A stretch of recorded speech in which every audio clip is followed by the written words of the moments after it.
Album. Album को हिंदी में ज़्यादातर एल्बम ही बोलते हैं। चलिए एक सेंटेंस में इस्तेमाल करके देखते हैं पहले। This is the album of my parents wedding.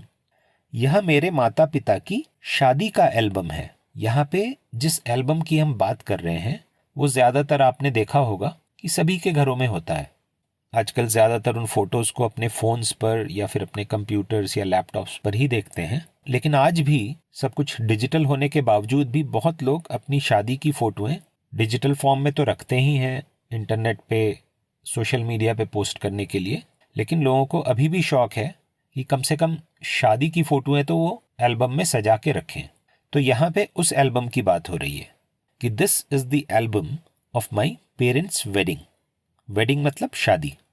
अब आपने देखा होगा कि वेडिंग को लोग मैरिज भी बोल देते हैं कि मैं अपने दोस्त की मैरिज में जा रहा हूँ। मैरिज मतलब भी शादी होता है, लेकिन वो शादी के रिश्ते की बात होती है। जब हम शादी की बात एक रिश्ते के तौर पे करते हैं तब हम उसको मैरिज बोलते हैं, लेकिन जिस दिन वो शादी का फंक्शन हो रहा होता है, जो शादी की प्रक्रिया हो रही होती है, उसको मैरिज नहीं बोलते हैं, उसको वेडिंग बोलते हैं। ठीक है? तो मैं अपने दोस्त की मैरिज में जा रहा हूँ से ज़्यादा अच्छा है अगर आप बोलेंगे मैं अपने दोस्त की वेडिंग पे जा रहा हूँ। ठीक है? तो बात हो रही थी एल्बम शब्द की, तो एक और सेंटेंस में इस्तेमाल करके देखेंगे, लेकिन इस सेंटेंस में इस एल्बम शब्द का अर्थ अलग है। ठीक है? तो चलिए देखते हैं इस्तेमाल करके। My favourite singer is coming up with a new album. मेरा पसंदीदा गायक एक नया एल्बम लेकर आ रहा है।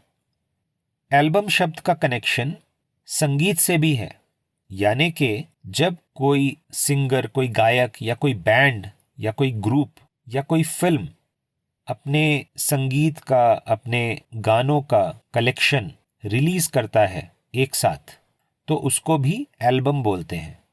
तो यहाँ पे वही बात हो रही है कि मेरा पसंदीदा गायक एक नया एल्बम लेकर आ रहा है, मतलब मेरे पसंदीदा गायक ने कुछ नए गाने रिकॉर्ड करे हैं और अब उन गानों को एक कलेक्शन के तौर पे रिलीज कर रहा है, यानी एक एल्बम रिलीज कर रहा है। तो यहाँ पे हम उसी की बात कर रहे हैं कि my favourite singer is coming up with a new album. मेरा पसंदीदा गायक एक नया एल्बम लेकर आ रहा है। ठीक है? तो दोनों सेंटेंसेस में आपने देखा कि एल्बम शब्द का अलग अलग अर्थ क्या निकला। पिछले सेंटेंस में एल्बम था एक ऐसी बुक जिसमें फोटोज को सजा के रखते हैं और उसको फोटो एल्बम भी कहा जाता है, लेकिन इन शॉर्ट उसको एल्बम ही कह देते हैं जब हम उसका इस तरीके से इस्तेमाल करते हैं। ठीक है?